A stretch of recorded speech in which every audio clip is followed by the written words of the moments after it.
Tiq Milan. I am an advocate, a journalist, and a media consultant. So I got my start as an advocate primarily working with young people.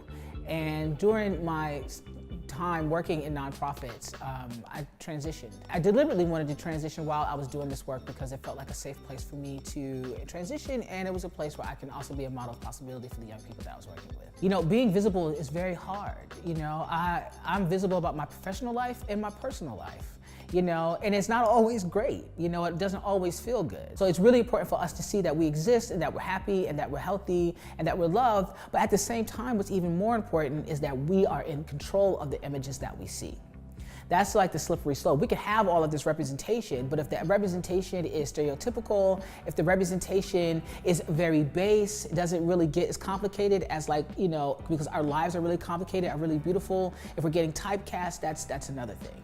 You know, but it's really important for that representation to be coming from us. We should be in front of the camera and behind the camera at the same time. What we're having right now is a crisis of truth. And the crisis of truth that we're having is leading to people dying, right? And the crisis is this: 70% of transgender people have been harassed in bathrooms. And 84% of transgender students report feeling unsafe in schools, right? Which leads to transgender youth being 8 times more likely to attempt suicide and 6 times more likely to be depressed, right? But the narrative that is being given to us is that it's the trans youth who are the predators in these bathrooms and in these public spaces. And because of this rhetoric that is happening and this propaganda that's happening, it's creating a culture of lovelessness around trans people, around trans youth. It's calling into question our very humanity. And sometimes that can be really hard on your body and on your spirit, you know? It can be very, very frustrating. This work should be done by those who have created this matrix.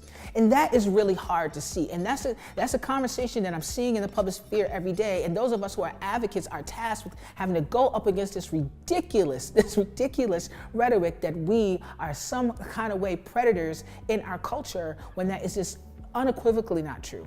But I'm glad that we're having these conversations, and I'm honored to know so many different people who are involved in this fight, whether it's as, you know, attorneys or as advocates or as artists. You know, people are really out here doing the work in their lane as best that they can.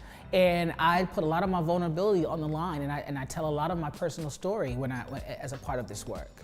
And I do it because I want, like, other trans folks, particularly young trans people, like, to see me, to see like a real life trans adult who is out here, who is happy, who is loved. I go through my struggles, but I still have a really full life.